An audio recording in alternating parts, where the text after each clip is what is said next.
Taylor Swift gave a special gift to her boyfriend Travis Kelce at the Beverly Hills mansion in Los Angeles, when the couple was taking time to rest after their trip to Singapore. The pop superstar wanted to celebrate witnessing a piece of NFL history, with a huge gift for his NFL star boyfriend after he and the Chiefs won the Super Bowl on February 11th. Swift attended the Super Bowl finals and cheered on boyfriend Travis Kelce. The pop superstar witnessed the moment Kelce etched his name into sports folklore with his win over the San Francisco 49ers to win the championship.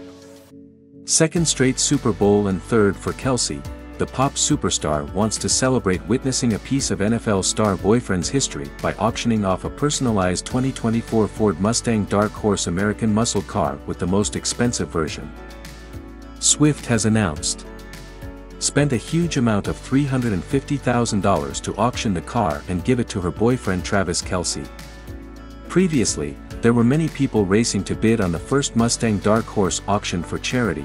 The 2024 Ford Mustang Dark Horse had a starting price of $59,000, but the first production model sold for a higher price, with selling price up to $350,000. A source close to Travis' entourage told NatFL that the cruel summer star wanted a powerful muscle-style car that matched Kelce's preferences, which was customized with the Chiefs logo, as well as the date, time, and location of the big occasion. She knows that Kelce loves cars with strong styling, such as the meticulously restored 1970 Chevrolet Chevelle SS convertible. This was a famous car when Swift first sat in this car. He also owns a Hummer and a Ford Raptor pickup truck. She's sure her boyfriend will love these gifts. A 2024 Ford Mustang Dark Horse is the dream of many people. Not only does this plan show how much Taylor cares for and respects Travis and his work on the field, it's a sign of their great relationship, celebrating a unique moment with unique gifts. Travis and Taylor have both shown off their thoughtfulness recently, as the US Sun exclusively revealed that the NFL star ordered gorgeous Christian Louboutin shoes and a leather jacket for his girlfriend after his trip. Eras tour in Singapore. He also booked luxury hotel suites in Europe to help her relieve stress and fatigue during her next world tour. The couple is currently living together at Swift's mansion in Los Angeles. They are having a happy private time together and they are not bothered by paparazzi. Taylor Swift and Travis Kelce caused Disney CEO Bob Iger to jump off his seat as the couple enjoyed their date night at a Los Angeles hotspot. Disney CEO Bob Iger was reportedly fawning over Taylor Swift and Travis Kelce in Los Angeles. Iger's fandom came to light when the 14-time Grammy winner and 3-time Super Bowl champion dined at Bird Street's club in Los Angeles on Saturday night, per NatFL. According to a source at the scene, Iger was dining with his wife, Willow Bay, when Swift and Kelce walked into the celebrity hotspot. Bob jumped up from his seat the minute Taylor walked in, the source shared. The private club is known for hosting A-listers such as Leonardo DiCaprio, Timothée Chalamet, and Bruno Mars. While Swift's stardom can explain Iger's adoration, his business also benefited from the pop star's celebrity. Earlier this month, Disney launched Taylor Swift, the Eras Tour Taylor's version, and built the service's homepage around the megastar. Disney reportedly paid $75 million for the worldwide streaming rights to the 3-hour concert film, with Disney owning 80% of ESPN. Iger also cashed in on Swift's effect in the NFL over the last season.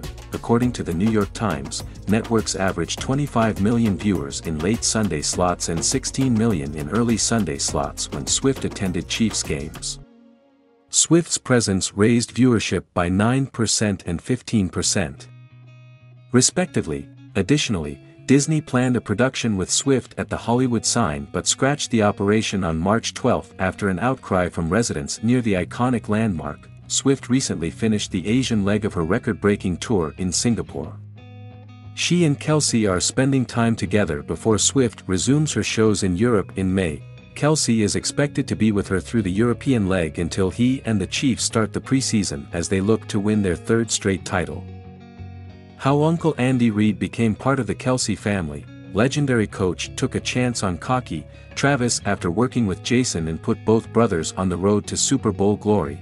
It was in private, back in April 2013, when Andy Reid had the ear of Travis Kelce and gave the tight end a piece of his mind. It was in front of the world, almost 11 years later, that Kelce gave the head coach his own, ferocious talking to. Few images from the first Super Bowl in Sin City will endure like the sight of Kelce bumping into Reed and screaming into his coach's face, no matter that the Kansas City Chiefs went on to secure back-to-back championships. No matter that it was Patrick Mahomes who orchestrated yet another slice of history. That first-half clash was caught on camera and flooded social media. The incident was revisited time and again during the post-match debrief, too. Who could have blamed Reed had he wound the clock back to the 2013 NFL Draft, when he picked up the phone and called the younger Kelce brother? In Las Vegas, the coach could have been forgiven for thinking, maybe I was right all along. After all, the story goes, Reed, who had already drafted Jason Kelce to the Eagles in 2011 and was now considering bringing Travis to Kansas City, reprimanded the tight end over his behavior and apparent volatility. As Kelce later recalled, Reed all but said, "Are you going to screw this up? I need a mature guy. I don't need a guy who's going to come in and be silly." More than a decade later, Kelce accepted that he had crossed a line in Las Vegas. But Reed shrugged off the meltdown. A cheap shot, he jokingly called it. "I didn't see him coming, or I would have forearm ripped him." It was a masterclass in how to defuse a bubbling PR disaster. But also another glimpse into the special relationship that has helped propel two brothers and one family towards superstardom. Jason only worked with Reed for a couple of seasons, but still he says the coach and his family played such an incredible part of me and my brother being able to play at this level. Travis credits Big Red with dragging him on to the straight and narrow. Sometimes it only takes a look for his message to land. Their bond goes beyond the professional. The 65-year-old coach considers himself part of the Kelce family. Jason agrees. As for Travis, "He's like one of my kids," Reed has said. "There's nobody I get better than I get him." For Travis, Coach Reed has almost been like that uncle you have that you listen to and get advice from, quarterback Mahomes told ESPN. "He makes Travis a great football player, but I think even a better person. He has a good feel for getting on Travis when he needs that motivation, but at the same time he lets Travis be who he is." Jason is a different character, but Reed brought both into the NFL. He plucked them from Cincinnati, hardly a football powerhouse back then. Neither had garnered much hype. Neither was taken before the third round of the draft. And yet, Jason recently retired a Super Bowl winner and a future Hall of Famer. Travis, a three-time champion under Big Red, threatened to walk away too. His rationale?